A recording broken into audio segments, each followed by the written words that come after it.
There it is, and we are live. What's up, everybody? Welcome to another one. A little bit of a different setup tonight. Got some stuff going on with the kayak club, Hudson Valley Kayak Bass Fishing. That's the club I'm part of. Got my man Rich down here in the teal. Yeah, you're the director. He runs it all. We got my man John here from ZPro, one of the new sponsors for the kayak club. So, yeah, we're just here to talk about some things from ZPro. We'll talk about some regular old kayak fishing stuff. Rich is a hammer. I know that. John, I don't know too much about your He's kayak fishing history. I don't know if you he's got the some. he's the total package. Yeah, he is.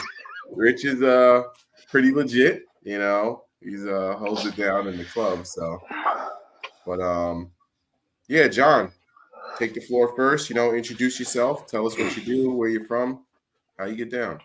Yes, sir. Hey, guys. Oh, sir. Oh, yeah, I'll call you sir. Because I No, try to sir. be try to be Thank you. polite. But anyway, hey guys, I'm John Rapp. I'm located a little south of you boys in New York. I'm down in West Virginia.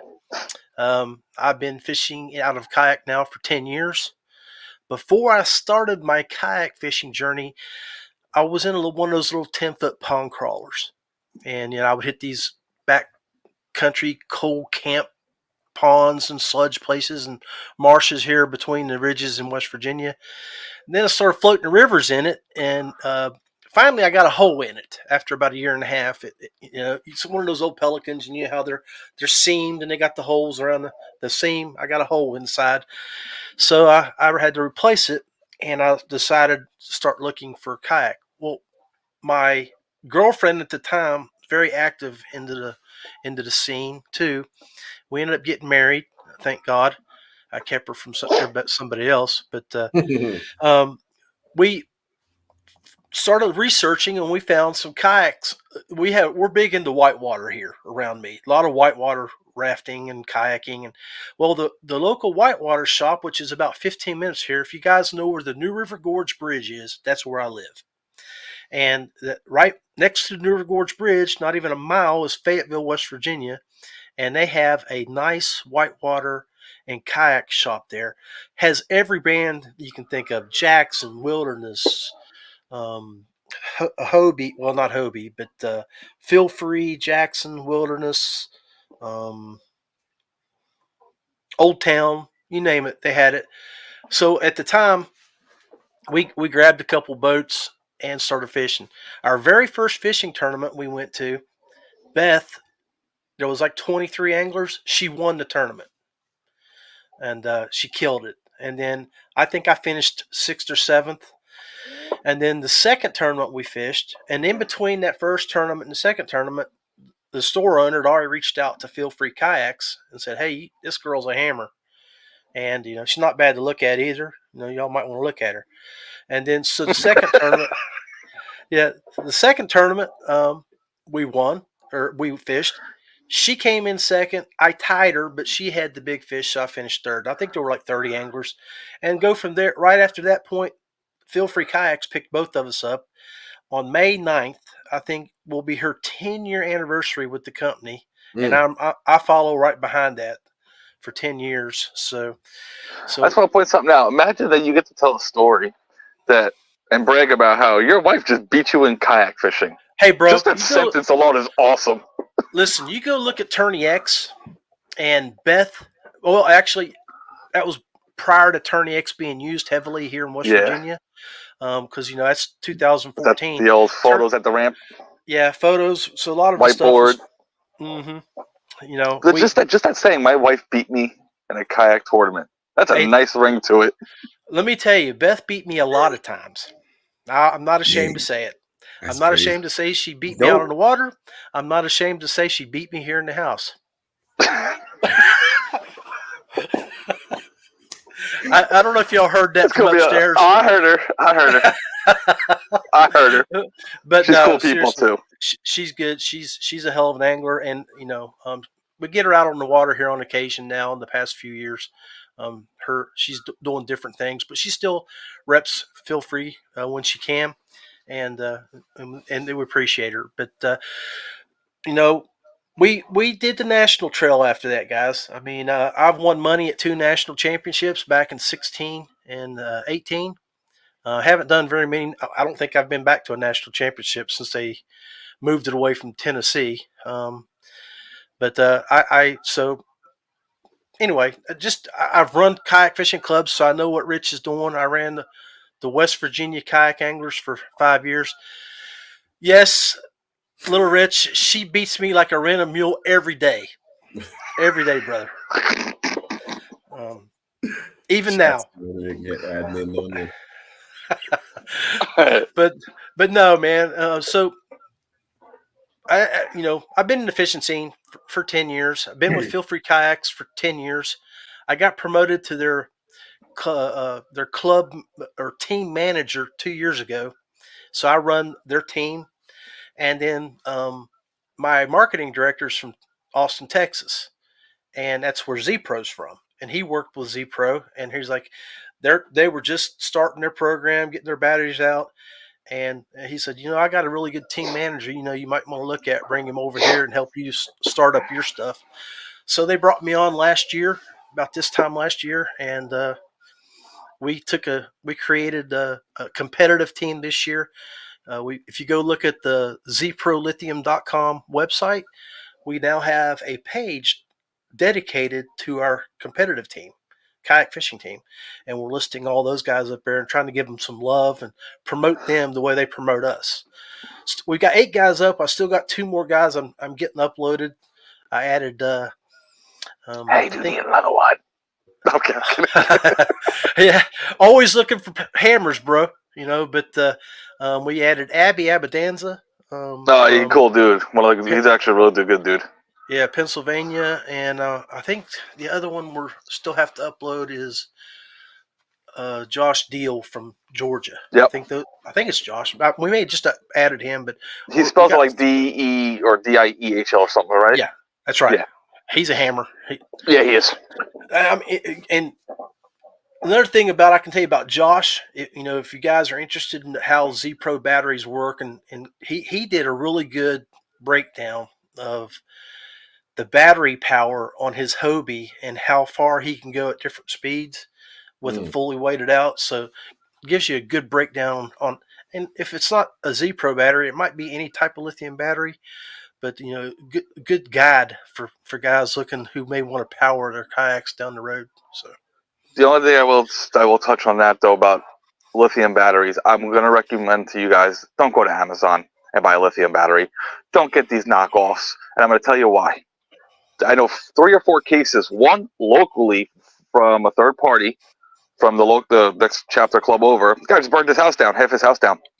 Yeah. His Nakawa battery just lit on fire in the garage. He wasn't home, and half his house is gone. And this is the 4th case with that exact company. I'm not going to say they're trash. I'm not here to be negative about them. But, guys, there's a reason why these batteries are the prices they are. Yeah. Whether it's the safety switches, the charging. I'm not a big backed into the science behind this, so maybe John can explain more. They're priced like that for a reason. Yep. And I don't know if you guys know lithium. When they catch, you're not putting it out. No. Just get out of the house because get out, get to safety because you're not putting it out. And that's why and listen, I love ZPro. I know a bunch of us in the club have ZPro. I'm not going to say they're the God's gift. They're the only one out there. There are other companies.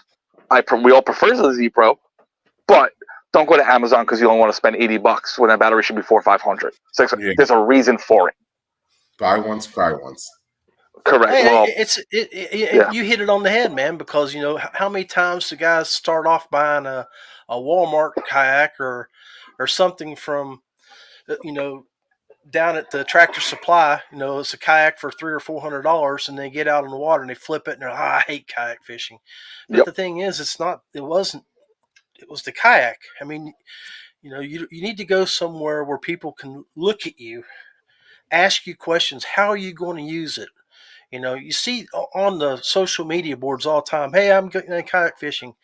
And then the thousands of pro staffers get on there and start, hey, get a Hobie. Hey, get a Feel Free. Hey, get a this. Instead of asking the dude the question, man, how are you going to use it? How big are you? How old are you? What's your balance like? Are you going to be pond hopping? Or are you going to be out on the surf? So. Well, it's two quick stories about that. Actually, the day when I met Jermaine, he used to work with my brother. That's how we met. He wanted to go out, so I took him out. He showed up in this like 14-foot double long sit-in, and I'm like, "What is this thing, bro?"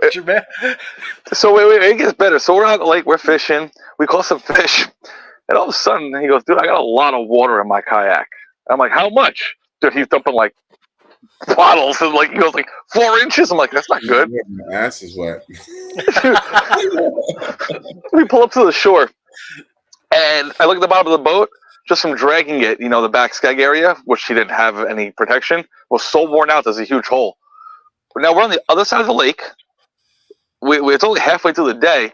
Dude, I come up with some concoction of melting Senkos and Ned rigs to fill the hole, and it worked. Yep. Outstanding. I don't know. It worked, but dude, we took Senkos. And it worked the next, 2 trips I went out. And then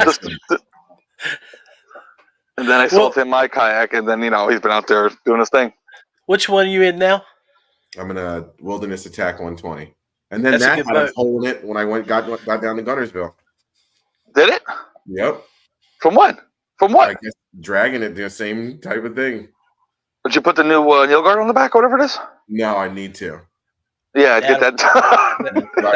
It's got a drag plate. It's got a big drag. It's like 2 or 3 inches thick. It's got to get a new one. Yeah, I need to get one because that's exactly what I need. I just got to put that on. That's the only thing I got to do before the season starts, and then I'm pretty much good to go. But I think they're cheap too. Yeah, like $15. Yeah, you can't. That's all I need. But I wasn't paying attention, and I went out, and I'm like, I have a whole video on it. I put it on my channel, and I'm like, I go to turn, and it just like, how you've been in cricket kayak long enough. You know how it feels when you just like lean or something or whatever. That happened to me at Murray. You feel that water. You feel that water go. What was that? Why does it? And then I'm like trying to move, and I wasn't going. I'm like, that just happened to me at Murray on day 2.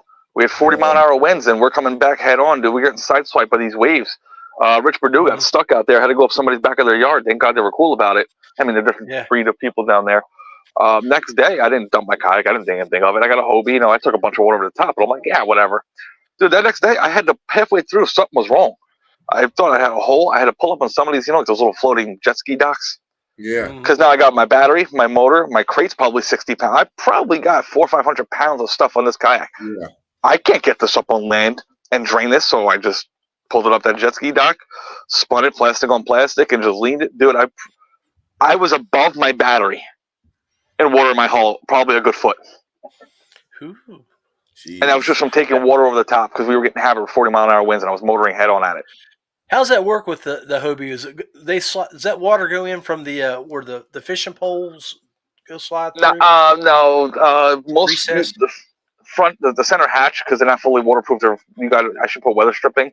And some areas like that, they say it does go through like the front holes and stuff, but I think it's a center hatch and then towards the back. I don't get much water. If I don't take water over the side of my boat, I never get water in it. Yeah. That's the only time I have a problem with water in my kayak. But, John, I don't know if you saw what those waves look like at Murray. If not, I'll send you the video. Dude, it was nasty. Bro, I was there. I was there. Oh, that's right, you were there. Yeah. I heard a couple people flipped. Yeah. Experienced people.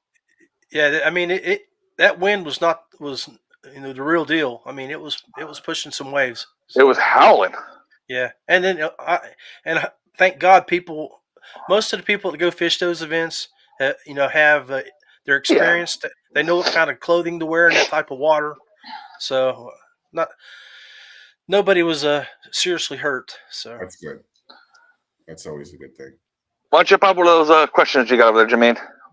Yeah, I was just about to see. Let's get into a few questions here. Let's see. So, okay, there's a good one. What got ZPro into the kayak fishing scene? Well, our owner his name's Michael Z.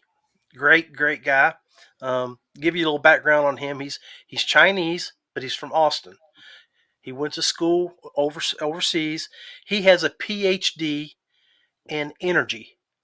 So his main company is PhD Lithium or PhD Energy. He sells to Boeing, Samsung, all these major companies, and he created I didn't ZPro even as know like that. it's an underwing. It's like under that umbrella, and he designed these batteries for boating, for fishing, for kayaking, for that application, for basically a trolling motor applications. So he owns his own. He's got that degree. I believe he owns his own plant over there. His family does. So everything he makes from the ground up. I think I just came back from spending 5 days out at the Bassmaster Classic working the ZPro booth, so I was able to get a lot of information from Jacob and from all the guys down there about Michael's history and about how the batteries are made. So everything on that battery from the ground up is pretty much designed and made by him. Other than I think the battery management system, he buys that and puts it in there. But so all the wiring, all the way the battery is set up, and Richie hit it on there a little bit ago. Lithium is lithium. It's so that all batteries are the same when it comes to lithium. It's what you put inside the battery and how you take advantage of that power. And Michael used his degree to really define and put everything nicely and tightly in there in packaging. So one of our guys one of the guys that works for Boondocks is Joe Komodo out Yeah, of no. Georgia. He's a rep, and he did 750 hours of study on like 10 different brands of batteries. And he can, if anybody wants to look at that study, he'll give it to you. He's been asked not to publish it by some of the other companies because, of course, I saw that. He made a big post about it, didn't he? yes, he did. And I remember that. But there's some information out there that's been made out there. ZPro was #1 on almost every category and #2 in another. So it's an excellent battery. You're paying for what you get, and honestly, if you really look hard, you can always find something out there discount wise for ZPro. They're always doing specials. I mean, and even the clubs, we supply clubs with the discount code, so all their members can try to get some type of savings on it. Which we do have, guys. For Hudson Valley, we do have. We did a 25% off for Bassmaster. So, guys that are looking to get something, they can get that code and use it between now and April 5th. It's an extra little bit of savings compared to the club codes, but the club code was pretty much designed to help guys, for shipping, for maybe get that battery charger for a little bit cheaper, because when you buy the battery, you still got to buy the charger. And That's a good question. So one thing I'm going to touch on the battery chargers for a lot of guys who don't know. Like I said, I'm no scientist in this. I'm pretty generic. Guys definitely know a lot more than I do. When you get a charger, make sure it's a 10 amp charger, especially if you have a 50 amp plus hour battery. Simple math here. If you have a 50 amp hour battery and you're charging 10 amps an hour, max charge is 5 hours. Mm-hmm. But there are also 5, which are more common as the 5 amp hour chargers, which now your max charge is 10 hours. When you're running around at these big events fishing 3, 4, 5 days straight, you forget to put your battery on until 9, 10 o'clock at night, you might not be charged for 10 hours till the next morning you're getting up. Yeah. So just remember when you're doing that. And also, with going on top of what you said there is, one, you also can get off the water knowing how much of charge you need with our batteries. Anything over 100 AH, we have Bluetooth capability. And I can say with certainty that after our next shipment of 50s, all the new 50s that we're getting in, I think in mid-April, hopefully it's dispatch, will be Bluetooth capable too. So all you guys that are throwing that 50 up in front to run all your electronics, you can take your app, look at it, and say, oh, I still have 70% after day one. I ain't got to charge it tonight. Leave it in there and go to bed. No, I charge it. If I got 10% off, I charge it, dude. It bothers me. I got to charge it. Actually, I think there was a question about that. Actually, he was touching about it, about battery sizing with fish finders and stuff, right? Yeah, no, it's 12-year warranty. I saw that the question on the warranty. Hey, Michael, we just upgraded our warranties. They were 8 years, but now it's 12. So the way that works is the first 6 years is 100% replacement. And then after that, they prorate it. So let's say you had a battery for 10 years and it goes bad, then they would do the math and you only may have to pay 20% of the battery cost to get a new one. So I don't know the real math, but that was just how it might work. So That's legit. 10-year warranty.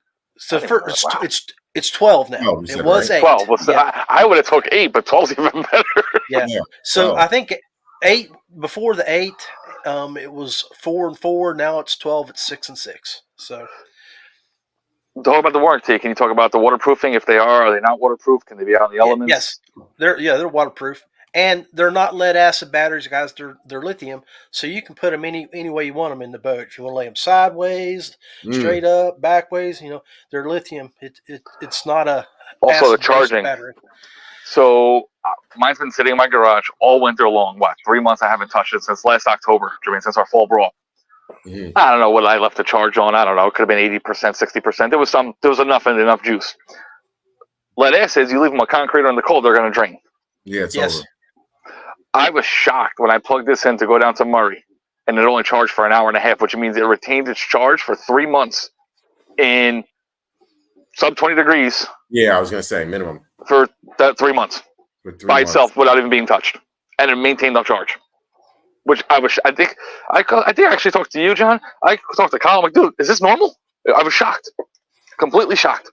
Yeah, somebody was asking me. There was some guys coming around at the Bassmaster, and they kept asking about that lithium freezing, why they won't work. And I'm like, isn't it super super cold? It's like below like -40 or something. Well, I looked at him. I said, bro, what kind of phone you have? He's like, well, what do you mean? He's like, you got an iPhone? That's got a lithium battery in it, man. I mean, wow. Can you run them? Well, the other question is, well, what if I run it dead? I heard it won't recharge. I'm like, you got an iPhone battery? You run that thing dead before? Stick it back on the charge, it charges right up. We've never had that issue, to my knowledge, ever, with the battery not recharging. What's the max charge rate? It's volts. Or what do you mean by volts or amps? I don't know. You got to be a little more. Yeah, I think what he means is like if you got a 12-volt battery and you look at it on the app, it might show like 13.6 or 13.4. So that I think that's what you mean, and that's the average for us. It'll go an amperage or two over, but not a whole lot more. I know I got the 24 volt. I run the NK180, and when I've looked at my battery in the past, it's 24 volt. I'll look at it. I'll have like 26.4, 26.6 or something like that, but nothing more than that. Well, even when you're running the Newport, if you look at your volts, the output when you're using the throttle, it's 25 and 8, 26.9, whatever. And actually, that's how, if you didn't have Bluetooth, that's how you tell if your battery's dying when those volts start dipping down low, 22, 23, 21. Because Newport hasn't integrated, which I'm shocked, but that's another topic for another day. Well, I'm really curious. How much does the 12-watt 10 AH battery weigh?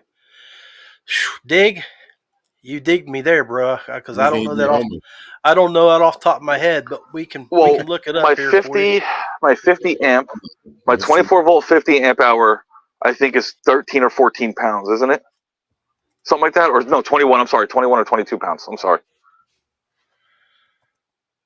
So it's probably at least half that. I can pull it up. Let's see if I'm good at. I'm looking at it right now. Let's see. There you go. You'll probably beat me to it. It's got a bunch of great reviews. 2 reviews. 12-volt lithium battery is perfect solution for powering your electronics, lights. 12. This battery comes half the weight, 4 times less. Don't say what the weight is. I got it. I'm good with this stuff. You might be looking on my nose. Give me 1 sec. It's all right. Show product specs. Here it is. You got it? Okay. 2 pounds. I was going to say like 5 or 6. Woo! The dimensions is 5.94 by 2.56. So you're looking almost by 6 inches by 3 inches. That's crazy. That's tiny. So my question is, if you're running, because I don't have any electronics, I don't have any motor, anything yet. So I'm looking to get motor and electronics. I probably want to go with a 7 to 9 inch screen unit, and looking to get probably a Newport, let's call it, because that's what kind of almost everyone goes to. What batteries would you recommend? Do I need one? Do I need two? Go. I would go with 2. Well, 1 because if you go with let's say the Newport, you're going with a 24-volt motor, or yeah. So that's the battery you need, it's a 24-volt. Well, most of your electronics run off 12. So to power that with your 12-volt, you would have to have a hookup with the step down. Okay. Or you could step that down, and you don't really want to do that because you'd be better off going ahead and maybe getting a 50 AH. Okay. And run your electronics off that. And then, or, ZPro has a special right now with our 30 AH. We're running a $199 special with those, and it's in a package with a charger. So you're not buying a charger separately. It's all packaged together for $199. And I think that's the way that our business folks are looking at doing things in the future. As things come along, you'll see more of our stuff packaged with the chargers for one cost. And they're not cheap. No, when you're it takes a lot of copper and stuff in those chargers to build up that charge, Yeah. But keep an eye on that with the ZPro stuff. I think the guys will be happy with that in the future. Yeah, Jimmy, to answer your question, the problem is that's a loaded question. So what I would do is I'd run 2 batteries like I do now. If you're running a 9 or 8, I run a 93 SV, the 9-inch Garmin, whatever, side scan, down scan, all that fun stuff.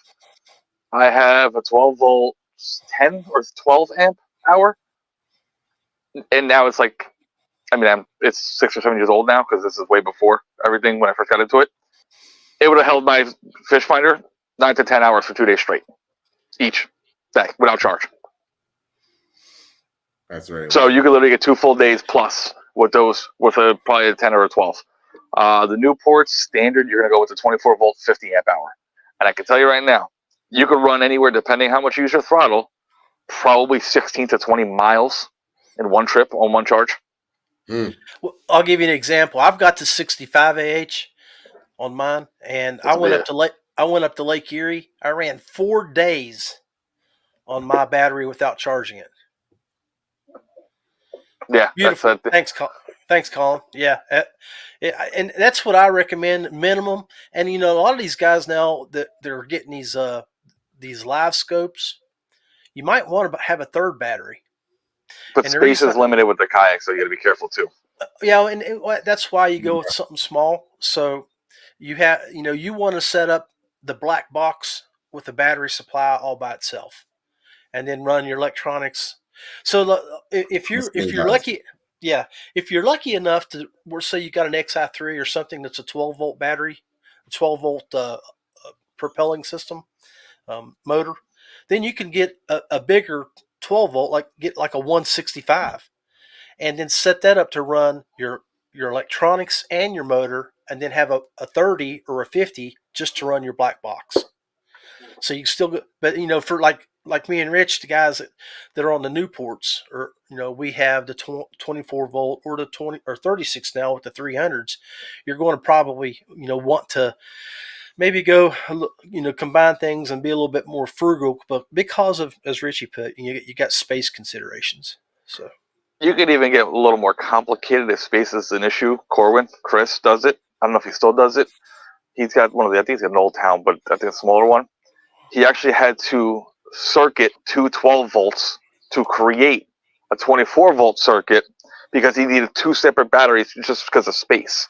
So he took 2 smaller 12-volts, wired them in unison to create a 24-volt 50 amp hour battery out of 2. Well, that's something that we were talking about with one of the guys. I know, we're hurting your head here. No. Oh, yeah. He's like, I can see them headlights spinning in his. He looks like Bugs Bunny. Yeah, I'm taking it all in. No, I was talking to a guy in Tulsa, and we were talking about. He was like, I'll just buy 2 of your 30 amp batteries, and put them in parallel, and make the at 24 volt 30 and run what he's wanting to use. I'm like, oh, okay, man, that's pretty clever, because he was looking at the price of the 50 AH was like $459, right? And then you could buy two 30s for 400 at 199 each. Oh, yeah, well, yeah, and they're small. They're about the same size when you put them together, maybe just a hair bigger than the 50. So you could probably put them in the same box. You just have to wire them up properly. It's whatever you're comfortable with. Yeah, yeah. Everyone so gets, I got the Hobie PA12. Kyle's got a 14. He's got a lot more room. You got everyone's got a different style. Everyone's got different size black packs. It depends what's going to make you comfortable. And also, and weight restrictions. Some don't hold, like the Hobie's 450, 550, or even the Feel Freeze or Jag. Everyone's got a different weight limit. Now, in theory, is it more of a safety rating? Yes. Follow it. I'm not telling you not to follow that weight rating, but can they hold more? Yes, but I know they're also talking about that if you exceed that weight rating, you can actually possibly be disqualified from an event. Oh, I mean, that's why we have safety. We have rules with our safety specs in place. Makes sense. I can tell you right now, in terms of value, I'm not weighing your kayak. I'm telling you right now. I'm just throwing that out there. I'm not weighing your kayaks. I need. What else you got, Jermaine? No, go ahead. I'm sorry, I didn't hear you. I lagged. What was that? I need a bigger weight capacity, just because I'm a bigger dude. Like, everyone's trying to get down, but I'm sitting at 250 right now. Shoot, you ain't nothing. You just a little man. When you come over and talk to me at 270. But I also don't know a single person that gets a kayak. I started with $300 Pelican, bought a $2,000. I don't know a single person who doesn't upgrade their next kayak who stays in the sport. I don't know a single one who's. It's if you like the sport, you're gonna upgrade. I guarantee it. It's gonna happen. 110%. I just stayed with my brand and changed all their different kayaks as they came out. So yeah, I've been in the Big Fish 120 when it first came out. That used to be the Cabela's boat. Yes, it was. And then Cabela's that contract ended, so Feel Free rebranded it because they made those for them. And that's the same thing with that C-String. The C-Stream used to be the Cabela's Field and Stream boat, and they just rebranded it. Now it's the Ascend. Yeah, they are bringing in Ascend. I don't know who makes that. I guess it is Ascend is by. I think it's his Bass Pro's version. It could be. I don't know who that. Somebody makes it for him, though. I mean, so yeah. So what we got here? What you got? I think you might have answered this one, but it said, "Is there future plans to add the Bluetooth to smaller batteries?" You said just the 50 as of that I'm aware of right now, and I'm sure as they can, they'll work their way down. But I know the 50 is in the works. So. I think we got that one. Top brand. I think you kind of touched on some of the other ones, so I don't really need to ask that one. Said what makes that's what comes up in general conversation. That always happens.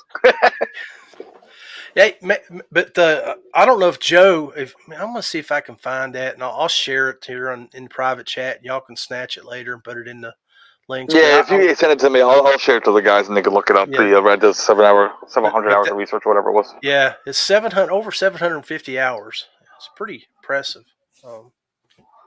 We put a lot of time into that. Yeah. A lot of time. Yeah. I think he even did like frozen tests and on the water tests and draining tests. I mean, you name it, he did it all. That's pretty crazy. 700 hours. That's a lot of. I think different battery companies. 1,000?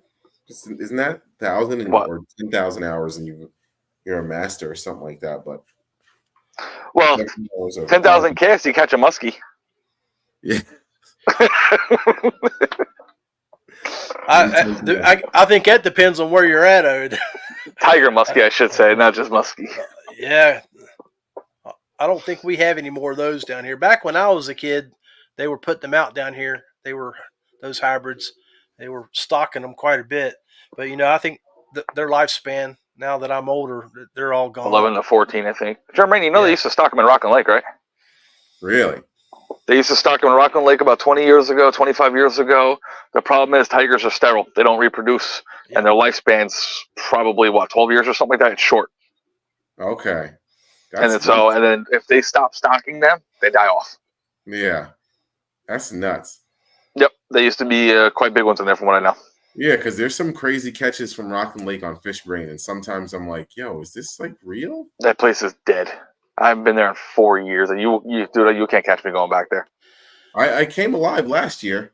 I caught some. Yeah, that blue-green algae though kills it. Yeah, I honestly I feel like the fish are used to it. Maybe. I feel, but there's no dinks in that lake. I can tell you that. There's like no little 12 or 13. There's no small fish in that lake. That's the thing. There's no small ones in there.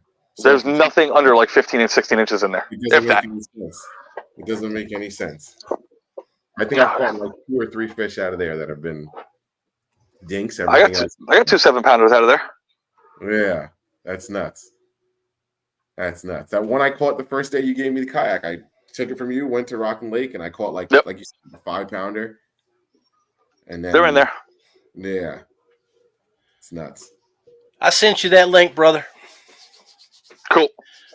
Oh yeah, I got it. Yeah, I'll share with the guys later, guys and gals. Let them if they want to check in the research.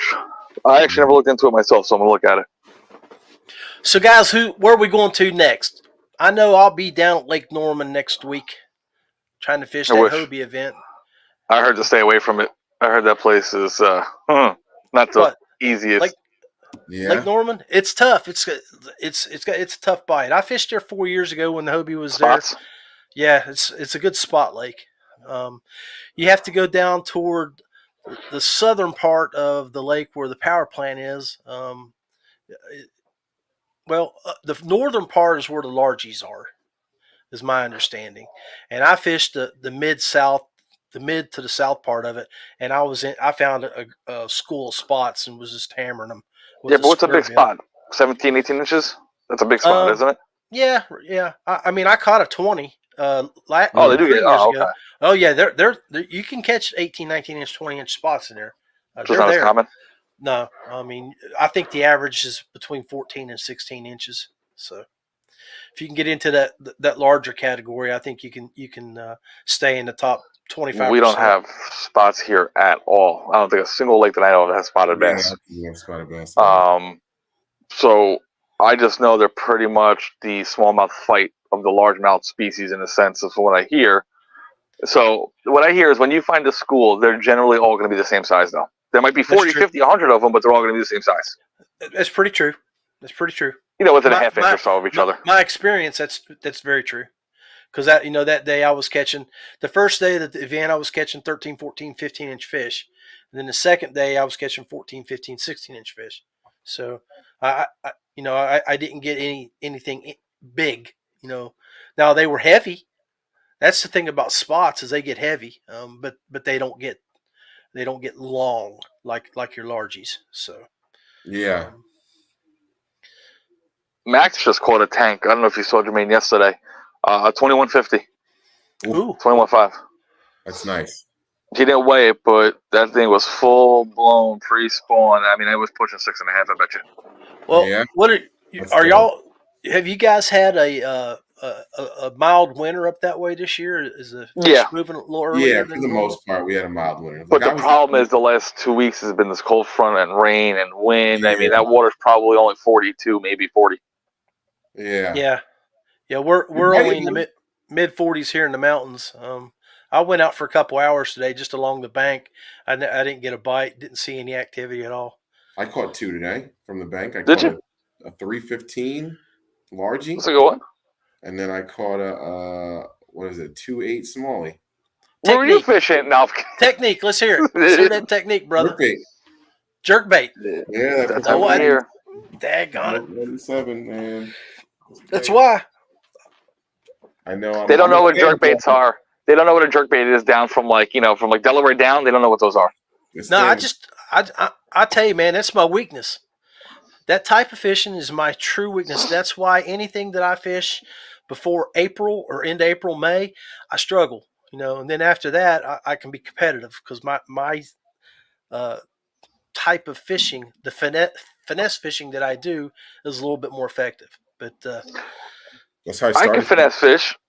I just don't prefer it. I really started to dial in after fishing like Winnipesaukee and Candlewood, Midsummer. You really got to get down to the 25, 35, 50, 40 feet sometimes.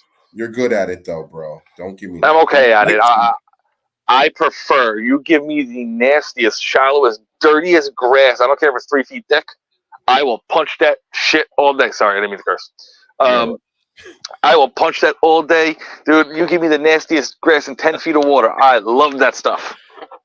I don't care where it is. I will punch through it with 2-ounce weights. It is so much fun. 40, 50-pound braid, no drag. People forget how strong these fish are. yeah, Because in a kayak, you set the hook. Okay, you're not moving, but you move or you're fighting, especially when, 8, 10-pound test on smallmouth. You're actually moving in the water more than you think you are. Yeah. So you go punch some mats, catch a 3, 4, 5-pounder with 40, 50-pound braid, no drag, and you got to pull them out of a hole that you punched that's this big. Yeah. Find out how strong those fish are again. yeah, and on top of that, you're going to get some grass or two in with that thing. So you're going to have you're pulling out an extra 5 pounds. Yeah. It's going to move you. Yeah. I love it, dude. I people make fun of me. I call it speed punching because while these guys are throwing chatter baits and spinner baits and fan casting, I'm doing the same thing in the grass. I don't sit there and just sit in a hole for a minute and a half. Nope. 10 seconds, 12, 20 seconds, 10 seconds, bang, bang. Just real methodical. See, I'm more of a swift water guy. Where we fish these rivers down here, I like that water that's got a little movement to it, coming out of the rapids, and so I'm throwing a Ned rig where I can bounce it off rocks, or I'm throwing a small square bill where I throw it up in there and drag it with the current. A lot of the guys that will throw the same type of bait, let's say a whopper plopper, they'll throw it with the current, drag it right down through the current on different angles, and look for the way the fish are set up on the ledges. That's what our boy Jody Queen is famous for. Yep. He can work a ledge like no man I've ever met. That guy in a river system, you ain't gonna beat him. I can tell you that right now. No, so when it comes to rivers, he's unreal. That's why he kills at the Husky every year. Yeah, two-time winner up there. So, dude, Husky can be tough too. Me and that place don't get along.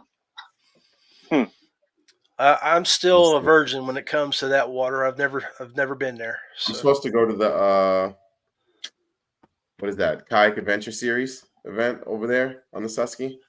Is that the one that Drew does? Yeah, Drew Gregory's. Yeah, that's the one he started. He's starting up. When is that? When is that event? I think August, if I'm not mistaken. At least it's warm. August. Yeah.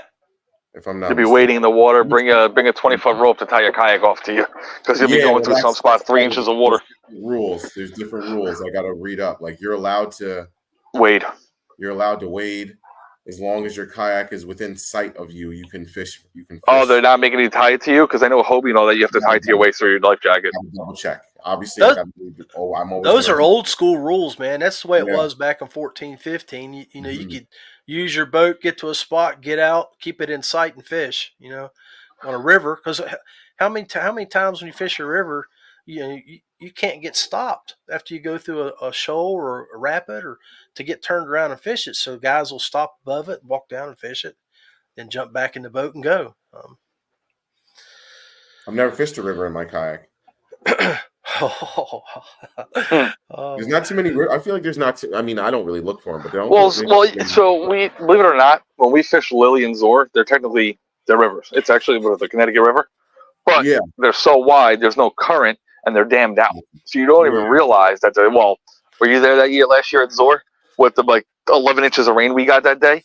Oh yeah, dude, I almost quit. That was crazy. I was out there in t-shirt and shorts. Bro, you animal. You fish a river, you do a river float of 6 to 8 miles over a 6 to 7 hour period, and you catch between 80 and 100 smallmouth, you'll never want to do anything else. See, that's what I do want to do. Do the Delaware.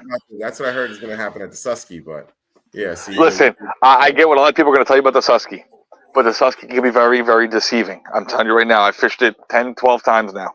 There's days I'll go there. You'll bang out 105 inches. That water goes up 3 feet. That water comes down a foot. It changes everything. Yeah. It literally changes hourly. Yeah.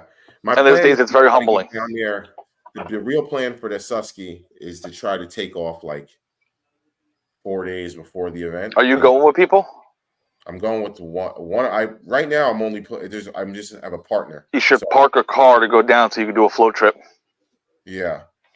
Okay. You're not going to do, I'm not going to say you won't do well sitting in the same area, but you have no motor, no pedal drive.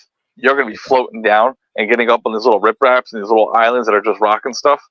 You just want to float down, but you got to be careful. You're going to have to check your mileage because there's some spots that there's these 5-foot drop offs into waterfalls.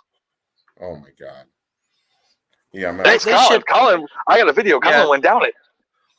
They should have maps, though, man. They'll have it mapped out for you.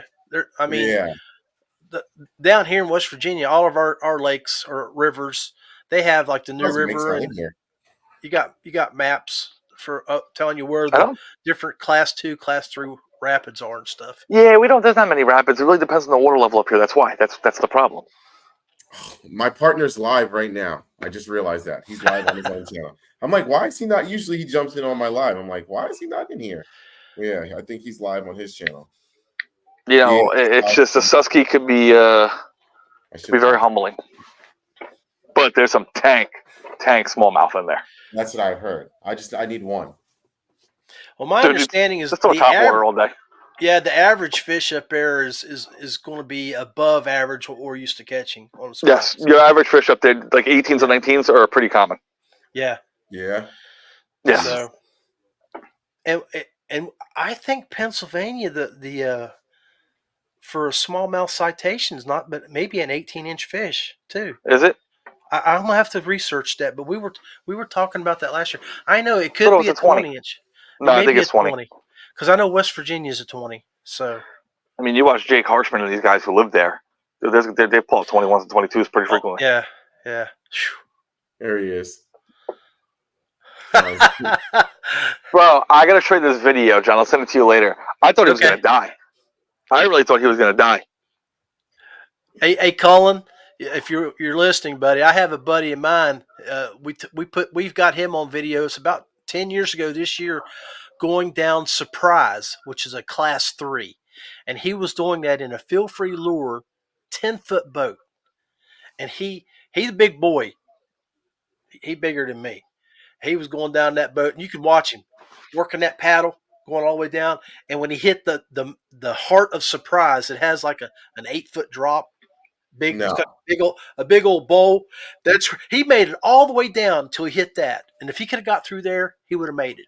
See, I wasn't worried about the drop. I wasn't worried about rolling or anything. I was worried about losing all the crap on the back of my boat that's worth more than my boat. Yeah. That's what I was worried about. Well, before he did that, we emptied him out. He said, "I'm going to run it." I said, "Well, we're going to empty you out before you go." So, okay. If that was the case, then I'd go over for the hell of it. Just for the giggles. And that's what it was, because we wanted to see how far he could make it. And he actually made it all the way down about 400 yards until he got to the mouth of the bottom of the rapid. I mean, the problem with Colin was we were on the edge of this trying to figure out how to get down it, because we had to get down it. We didn't have a choice. And it ran the whole length. And you don't realize that current's ripping right there. So before he knew it, I was filming. He had 2 to 3 feet of the back of his boat, motor and everything were off the edge of the falls, backwards. He almost went backwards by accident because it's misleading. And he literally almost went down backwards. I got it all on video. And I never seen him pedal so fast. Hey guys, disclaimer for safety: anytime you're running swift water and you dump your boat, do not put your feet down. Keep your feet up and act like sit backwards, right? Yeah, or keep your feet up, because if your feet get caught under a rock like that, you're going down and you're not coming back up. You understand what I'm saying? Standing straight up, and your feet are like this in front of you, and that water's gonna push you down, and there's no way you're coming back up. It's like a stick in a current. Yeah, so keep your feet up, grab your boat, but keep your feet up like your doggy paddling or something, and float until you can get to the bottom. The good thing about the Susky, though, most of it's fairly shallow. Like you could find 2-3 feet of water within a couple yards, probably. Well, I got a good video when I was my very first boat was a native 14.5 Slayer back in 2014. I had it for about less than a month, and when I hit, that was our first river float, and we went through a class 3 called Bacon Falls on the Greenbrier River. So it's one of those. It's a wide spot, and it just steps down. And what you got to do is you go through the first step, then work your way over to go down the bottom, and you can get your way down. Well, before I made it through the first step, that 14-foot boat dumped me, and so I went all the way down. And then there was like 20 of us going down that time. 3 of us made it, and Beth was one of them in her little 10-foot Moken. She just bobbed right down through there. It did throw her into the bank where the current goes up against the rock wall, but she just did a spin and went on down. So she said she would never do that again, but she's done a lot worse since. So.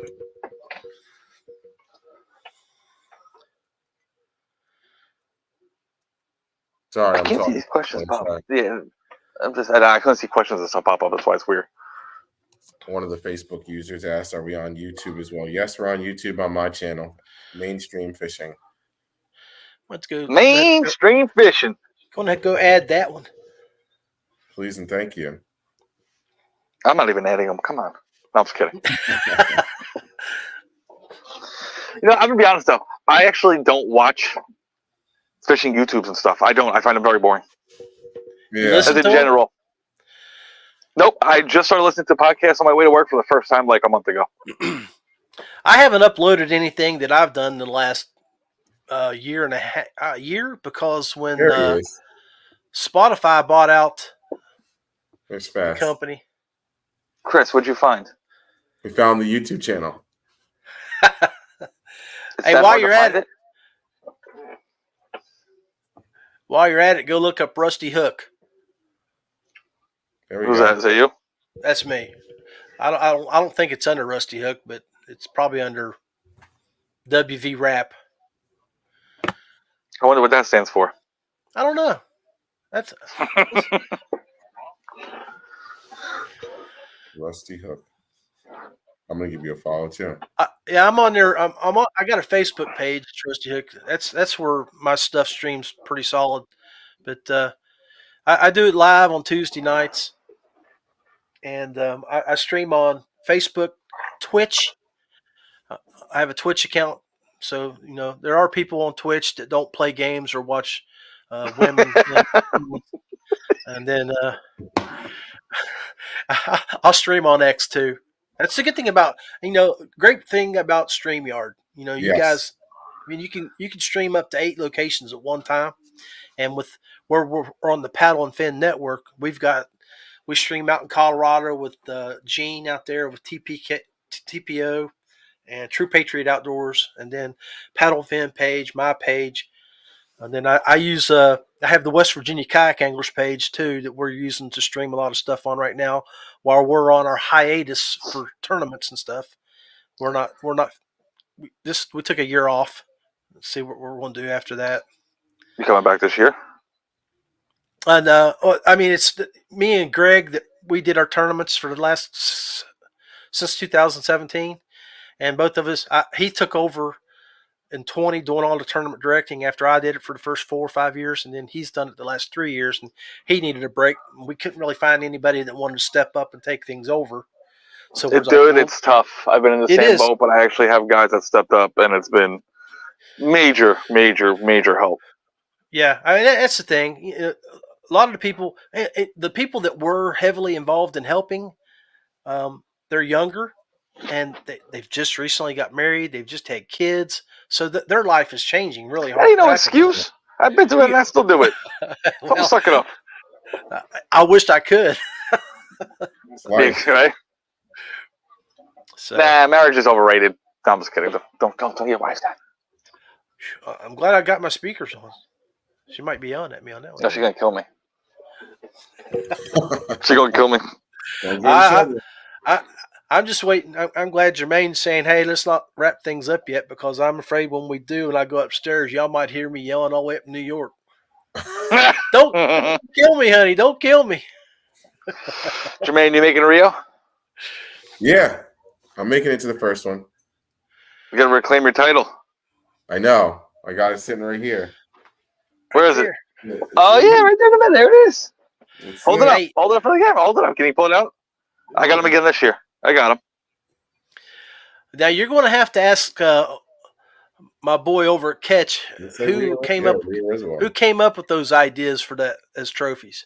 These are Well, fire. which boy? Because I thank guys at Dwayne because he just fixed everything for me. Duke. Oh, yeah, the owner. That don't count. I was talking to him the other day. Yeah, He's got new trophies coming out that we're probably going to get. These little, I don't want to say it on Medallions? stream, actually. Yeah, but I don't know Medallions? who he told. He didn't tell yet, so I don't want to say anything. well, we had those made in 2018. He made little medallions for us, and then he made those little catch boards up. I'm like, hey man, why don't you use catch boards as trophies? He's like, Actually, ours are what? coming tomorrow. I never thought about that. Nice. I need All the one. trophies are coming tomorrow. I just got to catch something. I'm catching something this year. I won't be at Rio. I'll give everyone the bad news. I will not be there, unfortunately. No? Nope. Life Lady's happens. birthday. Oh, yeah, it's done. It's wrapped. No problem. So I either go to one event that's a non-AOI for fun to hang out and see everybody and miss the next 13 or 15, or I don't go to the one and I get to fish the next 13 or 15. Yep. Take your balances. That's an easy one. That's Hey, it. make sure you guys when you're done with your tournament, whoever the tournament director is, Richie, just send me the guy's photograph with the ZPro thing, and I'll make sure I'll put it on our community page and tag you guys. No, I got it. I'll take care of all that. I know you wanted us to do that. What I'm actually going to do is I'm trying to see how we can print out those ZPro gift card looking things so they're big enough. What I might do is get them printed out, put them in a picture frame, so to speak. You know, Yeah. from like Amazon or like the dollar store. That's all you can do. Ain't nothing wrong with that. 12 by 12. Exactly. Yeah. Simple, easy. Picture. Yeah. Simple, easy. There you go. Looks like Fats is holding it down. Fats. Oh, he okay, is. Chris. No, he is. Yeah, Chris is the TD. So what we're doing this year is for all the Hudson Valley guys out there. You can call me the president, call me the owner, whatever I am. But I have guys behind me that will be doing, I don't want to say this, but they'll be doing the work. So for each event will be a different TD. Chris is running Rio. I will run the Roundout / Bassmaster event. Rich is doing this. Colin's doing this. So there's a different TD for every single event. Your questions, your comments about that specific tournament, go talk to them. Don't call me. That's what we're trying to get rid of. Yeah. We're trying to avoid everything coming to me, which I always help you guys out. I'm flattered that you guys love to come to me. It's great, just catching up also. But I'm trying to dial back a little bit. Yeah, it's a lot on your plate. I love this club, but it becomes a lot, especially as we're growing. Now we're doing so much more. I work, I got kids, we all do, so it's these guys are helping out a lot. Every tournament will have a different TD's name listed, their contact, their phone number, everything will be there. Good. One major change, I mentioned a while ago, but I'll drop it here if you guys are listening. We're changing the culture of kayak fishing in general and locally, more so. No more bent over, pack up, and go. Our awards will be 100% mandatory. There will be some, I don't want to say punishment or something, if you just get up and leave. Now, if you say, hey, Rich, 2 weeks before, dude, I got a wedding, I got to be out of there by like 1 o'clock before the event's even over. Cool. We get it. No problem. But give me a heads up. Don't just get back to the ramp, say peace, guys, and bounce. That's not happening no more. Stay for the awards, support the sponsors who are getting us to those awards to give to you guys, and support the people that you are friends with there. Support them because they would be doing it for you. That's all changing. A little bit of a brotherhood. And there is no questions about it. There is no, this ain't let's make a deal, period, point blank. I don't want to DQ anybody, not that we will. I don't want to be like that, but we have to. This is why we're here. This is what this club's about. So we're changing that culture for each event.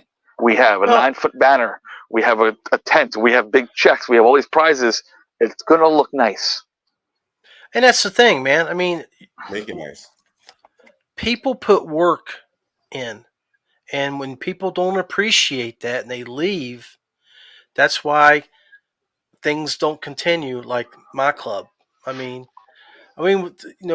back in 2018, 2019, before COVID, we averaged 80 to 100 people per event. And then after that, it just started dwindling down because of COVID.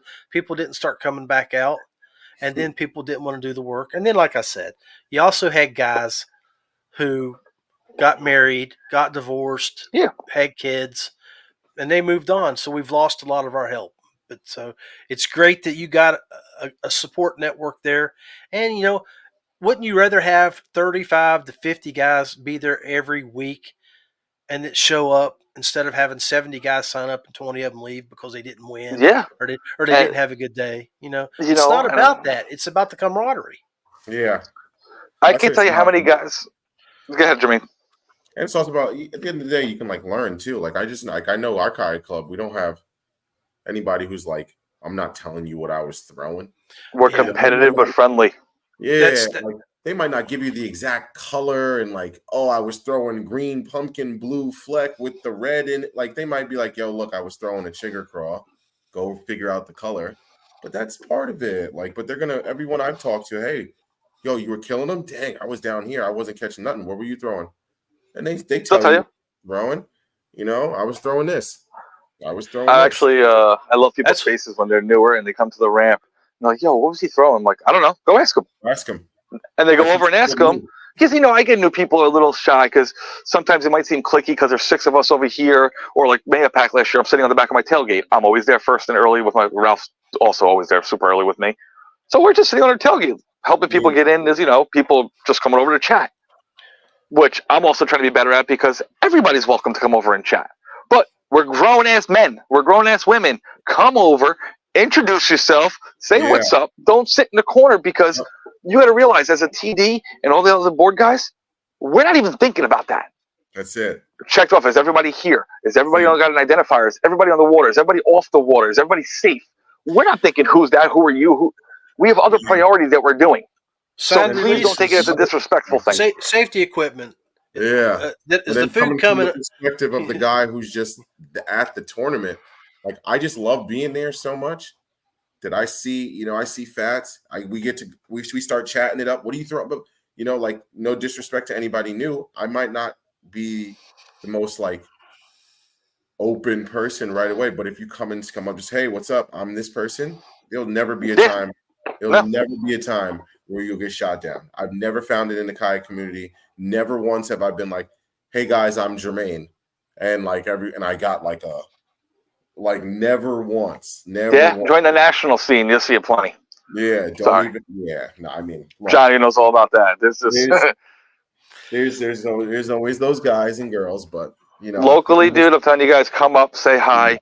Let's put it this way. We had a guy last year at our championship on Candlewood. It is pouring rain. It is nasty, windy. We were actually debating even canceling the event and moving it. Some guy is at the ramp. I'm like, that was pitch black. I can't see. I'm like, who is that? They said, my name's so-and-so. I'm like, who are you? This guy didn't even own a kayak. He showed up to come meet us because he wants to buy a kayak at 4:30 in the morning.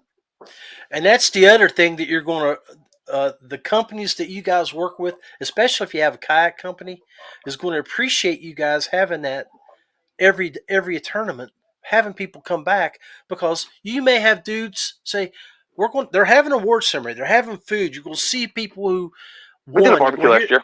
You're going to hear people how they fished. They're going to talk about it. Because I know you guys are going to have your stuff run live. You're going to have a camera up there, and they're going to talk about it. You're going to present them their first place check. Hey, tell us about your day. Well, here's what I did. Here's how I threw it. People learn what kayak they're in. It leads to sales. It leads to people going to those stores, and that's a good thing that y'all are doing there too. So, and I will challenge anybody who's watching this stream. I don't know who's in here. I don't even know. I can't see. You find me somebody in this club that you ask them, how was your day? And how'd you do? And they don't start rattling off, well, dude, I went down here. I started catching them on a Ned rig and doing this. Yeah. Find me one person that'll shut you down. and say, fuck off. My bad, Kurtzkin, sorry. Oh, That'll tell you to get away from me or just give you a blank stare. There's not a single guy or girl in this club that will do that. Not one. Now, they might, like you said, they might not tell you, oh, a green pumpkin with a red flake with a chartreuse tip. Hey, I was throwing a Ned rig under docks 10 feet. Yeah. They're not going to tell you I was using Spike It or a bait fuel. Like, you know. And I don't even think that's an intentional thing. It's just because, dude, you're so tired. You're done. You know, you're just like, it's a long day, especially when it's in summer and it's 95 degrees. You got the sun beating on you all day. You know. Oh, and real quick, let me touch on this too for the club guys. Just as everybody has to be there on time for the awards, so do the TDs.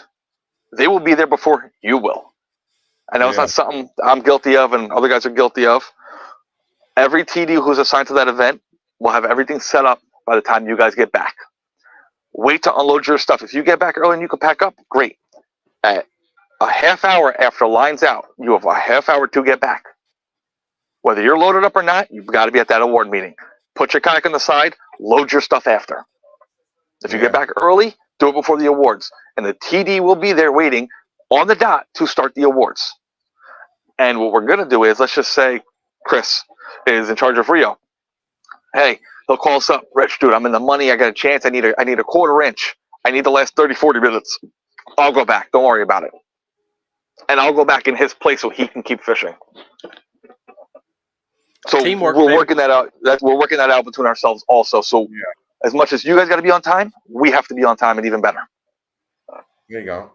And then that just makes it more organized so that, you know, we can stick to time frames.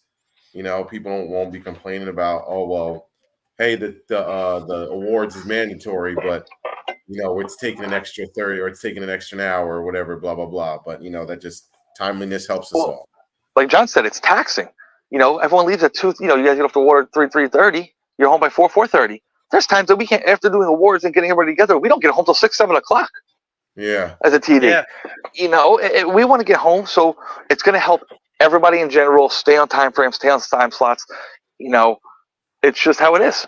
And we're going to zoom to the awards. And even last year at our fall championship, DNR showed up, as you guys would call it. Our DEC was at the ramp waiting for us. They came in with the police boat. Super nice guy, hung out, watched the awards, was asking questions. I've never seen anything like this. And we had our permits and everything. He was just a great guy, hung out. What was the one at the tackle shop? That was dope. That was, we do Lily and Zor there. That's Devin's tackle shop. That's Bounty Hunters, which is a huge supporter of ours. Huge 6 cents selection. I was hyped. We got pizza. Yeah. Oh, yeah. Went to the tackle shop, did the awards. Yep. Whoa. We'll be doing that again this year. Yeah, that was a dope one. I like that. We got a lot of new stuff coming down the pipe for the club, including John from ZPro, which was a huge thing. John, why don't you explain to him real quick what actually, you know what? Let me do this. I'm going to get something behind me. Explain to what they get per event and you know, for the club. Well, we send out a swag pack, and you guys, they'll have some toe flags, koozies, face buffs. I know those should be in there, but each winner, and some stickers too. Each winner will get a $100 credit off on a battery purchase. So, you know, like we were talking earlier, you can get a 30 AH with a battery charger for $199. So you're getting that at 50% off. So I need that. That'll give you like this season. And I think we were looking at was the 12-volt battery was only $95. So I mean, you get a 12-volt battery for free. And that'll run a sonar, won't it? That'll run a fish finder. Yeah. And the other thing, now, guys, keep this in mind: if you don't use the $100, let's say you buy something for $75 and you use the $100 credit, they ain't sending you back $30 cash. You're just going to get that product for free. So make sure you use the $100 or buy something bigger and get $100 off. Yeah. Sorry, I'm making a lot of noise. You're good. Check it. Oh, here we go. Yeah, those toe flags, man. Those are lifesavers. So, and that's just the beginning. You know, we hopefully we'll send out some more stuff midsummer for the rest of the year. There's plenty of guys in this club, especially after the event. They all come to the back of my truck and say, "Hey, where's the beer at, guys? We got beer koozies." Hey, those were a hit. Those were a hit at the Bassmaster Classic. I can tell you that. Floating keychains. Lawnmowers, boats, campers. I'll give you guys a little dip in this. Just show you guys this box real quick so you guys can see. I'm not messing this up. Bag of goodies. Hell yeah. Box of goodies. From our friends at ZPro there. All right. Thank you. Appreciate It's that. our We'll pleasure, get man. my hands on some of that.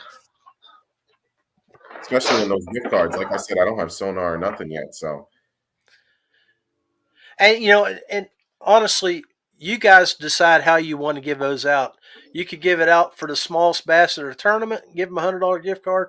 We don't care. You just tell me who the winner of that card is at the end of the tournament, and I'll make sure they get that $100 credit. Yeah, we're still figuring it out. What we like to do is rate the prizes that we have based on value. So like $100 would probably fall into maybe like the last place where maybe that didn't place in the money, so to First speak. place out of the money, yeah. Correct, something like that maybe, or we might give it to the winner. We're still working all those kinks out. It all depends because then even like the little knickknacks over here, that's going to be a package for each event for first or second place out of the money, at least. no flag was nice. I want one of those too. Hey, fellas, my son's calling me. I'm going to have to let y'all go. All All right. right, brother. Yeah, we'll get All ready right. to hop off here. God bless y'all. Thanks for having me on. He's up in Alaska. I don't hear from him very often. So, No, here, dude. Go to you, bro. okay, John, God we'll talk bless y'all. soon. Thank All you, right, buddy. guys. Wish everybody up at Hudson Valley the very best. Be blessed. Be safe. Always wear your PFD and wear that appropriate cold water gear until it gets summertime. Yes, sir. Yes, sir. Thank you, John. Thank y'all. Thanks, John. All right, Jay. You got anything you want to touch up before we get out of here? No, I think we're all good. I think anybody else got anything? I think we're all good. Hey, everybody, you got any questions, comments real quick about the club, complaints, anything you want, throw them at me. Comments, concerns while we got Rich? Give it a few Just a minutes. heads up, Chris, let me say, Corwin, as you guys see him on Facebook, will be in charge of Rio. That's going to be a little difficult event because there's no service up there, but we'll get it worked out. Thanks, Carol. So, Oh, there you go. There, I was waiting for somebody to do it before you go, Rich. oh, come on. I already know. He got 57 No, million. I'll tell you what, I'll make you a deal. I'll answer that one question and one more personally for me. And then if you want, I'll come on a show. We'll talk kayak fishing, actually, like if you want to dig into it. Okay. Yes, I do. We'll dig into it and they can Hell get yeah. more You know specific I've been stuff. on that. Hell yeah. So you let me know when. So I'll answer 2 or 3 questions now for me personally. If I had to pick a favorite lure, it's a loaded question because it depends where I'm going, where I'm fishing. If I had to pick one bait year round to throw at any time of the year, it's going to be a toss-up between a spinnerbait or a chatterbait. Specifically one, but I can't get into details about that right now. Okay. We'll come back Jay to knows what it is. So anybody who knows me knows what it is, so it don't matter. It's no come back secret, like to you said. details. Do I have it with me? We're trying, I don't know. Alfredo. It is a I'm pretty trying dope to see. show. Huh? No, my boy Alfredo here, he said that sounds like an awesome club. Yeah? Oh, dude, it is. We have a lot of fun. Man, we got a bunch of good guys, man. That I can say. And even outside the club, we go. Some of us, we just got back from the Bassmaster Kayak Series down in Lake Murray, South Carolina. Yeah. We go to Oneida, Champlain, dude. I mean, I've been down as far as Louisiana. Max and I think Mike went down to Gunnersville. You went down to Gunnersville. Yeah. Yeah. So some of us even travel for national events, and some of us do. We do fairly well. I've catch quite a few big checks, good size checks. We're gonna get that. And so have other guys. So, but we'll go on that for another day. If anybody's got one more question for a personal question about fishing, I'll answer it. Anything else? And then we'll get Rich back on. We'll beat him down personally for an hour and get all his tricks. Good thing is I'm not afraid to share. You know that. I mean, I make most of my own tackle, so it's no secret. That's it. There you go. We'll end on that. What's your PB? PB 7.4. which was Larger? actually Okay. yeah. I've caught 2 or 3 others actually when I was Rockland that I'm pretty sure are bigger. I just never weighed them. Okay. That's the only thing I got you beat in. Yeah, you went out the gunners, so that don't count. No, I did it here in New York. Was it really? Yeah, That's a tank. I know. 8.5 up here. I'll tell you where it's at off stream, off. Ah. Dude, every one of these lakes got a 7 or 8 pounder in them. It's That's just it. they're too smart. Every Yeah. single lake we go to's got a few or 1 or 2. That's how you Every do single lake. it. You just gotta- Ralph caught that one. It was 22 or 23 and something like that. It was 7:15. Corbin got one out of Kanawaki of all places that I think went 7.6 or something like that. Jesus, And 1.5 feet, 2 feet of water on a Texas rig or something like. Dude, it was crazy. that's nuts. And the spot that I just fished for 20 minutes. Go figure. That's how it would go. So, I was happy for him. That was a tank. I was happy for him for that one. There he is. 7.2. That's No, nuts. 7.2. Okay, a little bigger. I don't think I've ever even fished that lake. I've ignored it because there's always so much traffic on it. There's a lot of grass, a ton of pickerel, but they're in there. But It's all grass. That's why I love it. I'm talking about nasty grass. I love it. Yeah. So I'll definitely get up there this year. But all right, y'all, we're gonna pop up off here. We were on for a little bit longer than we said we were gonna go, but see you next time. All right, guys. Thanks, Jay. Deuces.